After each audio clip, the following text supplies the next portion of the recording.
Very good. Well, good afternoon. Thanks for coming. Hello, it's very good to see you. So as you know, we've just finished this briefing to the Security Council about the situation at the Zaporizhzhia nuclear power plant. You know that in the last few days, unfortunately, there were a number of attacks, which our team there of inspectors could confirm. So at the initiative of Slovenia and the United States, this meeting was convened, and I was able to inform members about the situation there. So I would be glad to take any question that you may have. Maybe we start like this. Bisan Abu Quick with Al Jazeera Arabic. If I may actually ask about Iran, with Israel reporting that Israel is discussing its response to the Iranian response, are you concerned that some of the targets might be nuclear facilities in Iran, especially that IAEA inspectors are on the ground? If you still can, and if you can confirm that, actually. Well, of course. We are always concerned about this possibility. What I can tell you is that our inspectors in Iran were informed by the Iranian government that on the yesterday all the nuclear facilities that we are inspecting every day would remain closed on security considerations. They would be reopened today for the continued inspections. I decided to stay, to let the inspectors not return until we see that the situation is completely calm. We are going to resume tomorrow.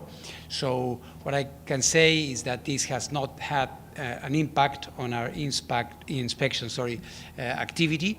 But of course, we always call for extreme restraint. Actually, what we were discussing here, which was not about Iran or the Middle East, is a tangible example of the need to avoid any physical attack against any nuclear facility. So, but we are there. We continue our work. Yes. Hi, Mariam Ramadi with Iran International News Channel. Hi. Two questions on Iran also. Yes. Yesterday, Ambassador Gilad Erdogan, the ambassador of Israel at the Security Council, said Iran is weeks away from acquiring a nuclear bomb. What is your assessment on that statement? And also the second question, 2 weeks ago, IAEA announced that the Iranian government is not transparent with you regarding the nuclear facilities and their activities. Yeah. Has anything changed since? And what is your main concern regarding the transparency? Well, our assessment in general continues to be what the agency has been doing for the past few weeks, if not months.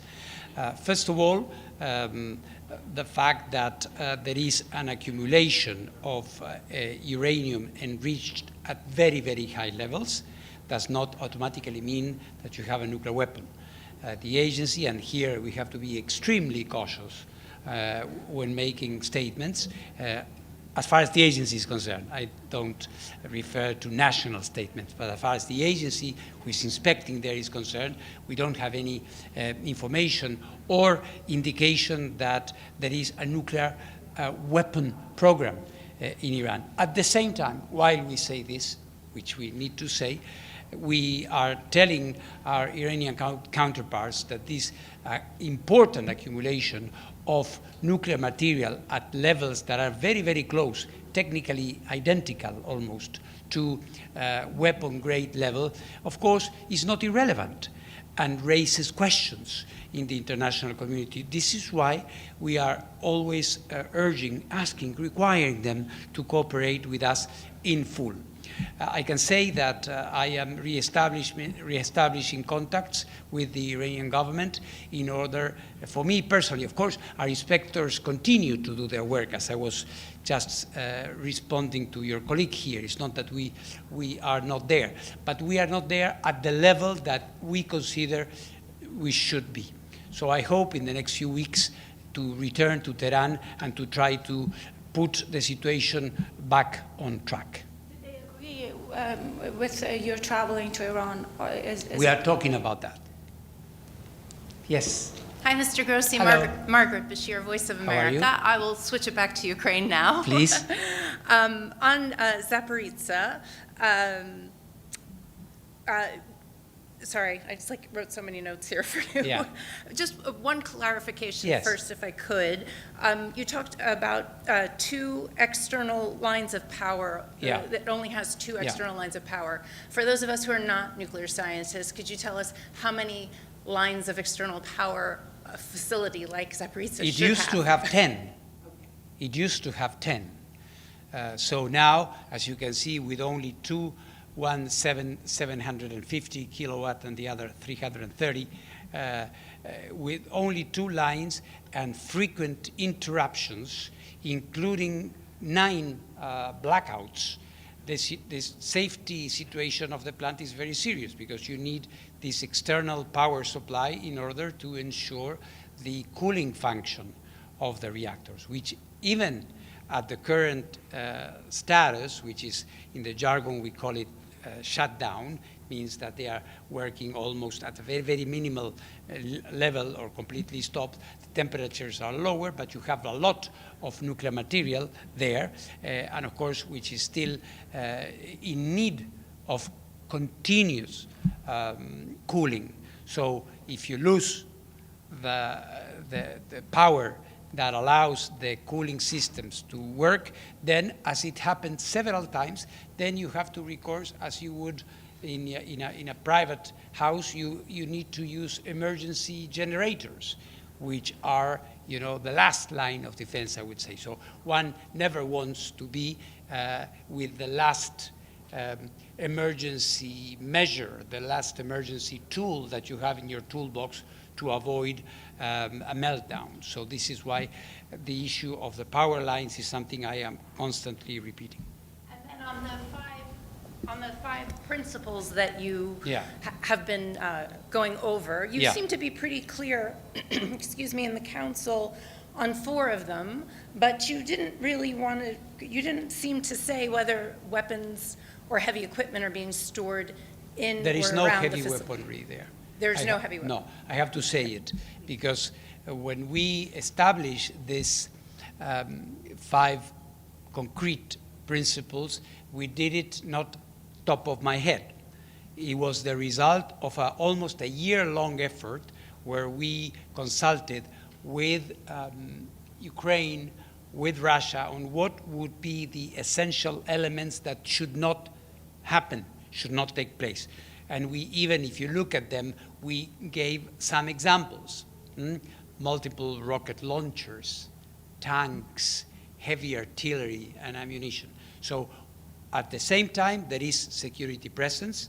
There are armored vehicles and some security presence at the plant, which has been publicized quite openly and also in my own reports. But when it comes to heavy weaponry at the plant, the vicinity is something else. But at the plant, within the plant, our experts so far have not seen that. Yes, sir. Thank you, Mr. Grossi. Stefano Vaccara, La Voce di New York Ital Press. You know, you've been here several times. I remember a year ago, and you were kind of worried, very worried about the situation. So now, after 2 years of Russian invasion, comparing with the situation, no?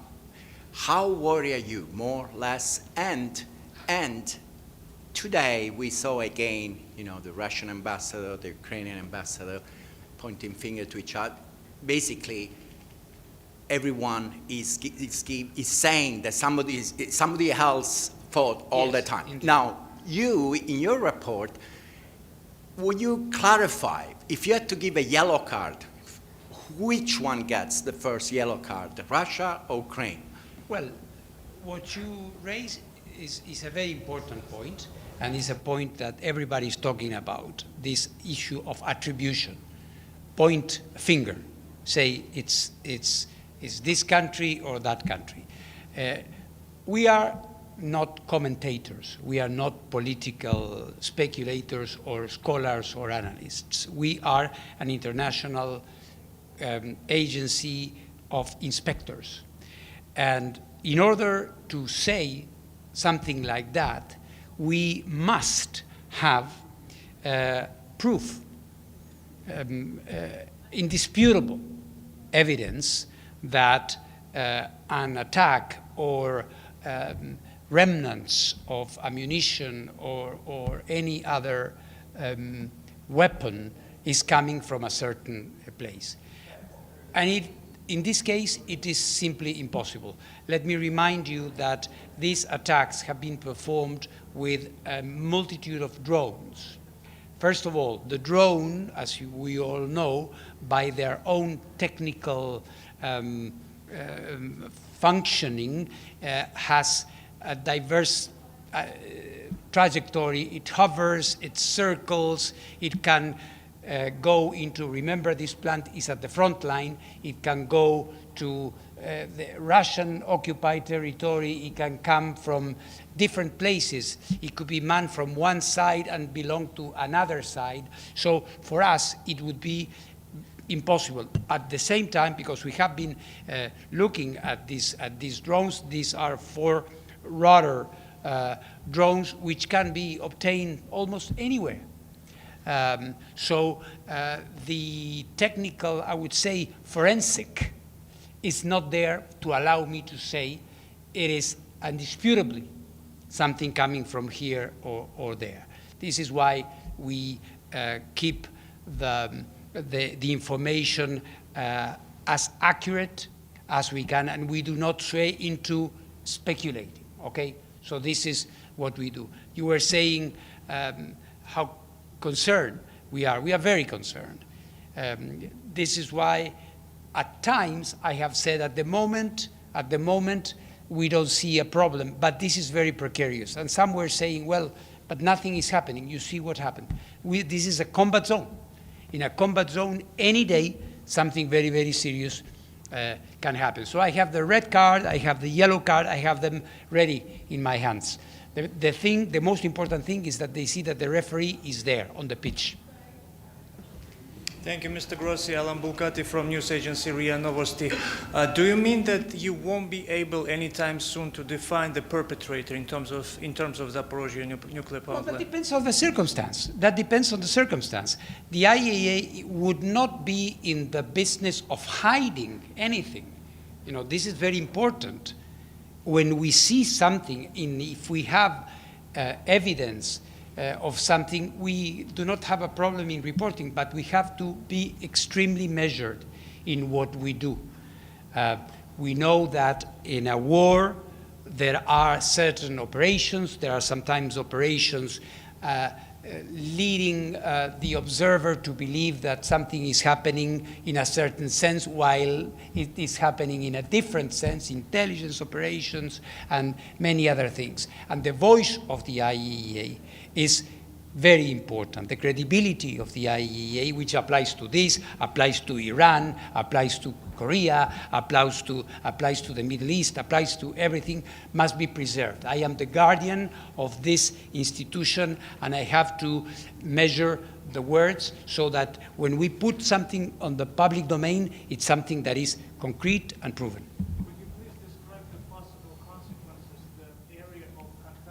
In case of any nuclear well, it would incident depend on the magnitude of the accident. It would depend. If there is a minor leak, then it would be restricted to the perimeter. If it's something bigger, it could be regional. The thing is, and this is what we have been saying, you don't want to try. You don't want to run the risk of something that could have a very widespread effect that would affect, and let us be reminded that radiation would not respect borders or control territories. It would have a very wide, big impact. Yes, sir, please. Denis Akishev, TASS News Agency. Did you negotiate with either side mechanism of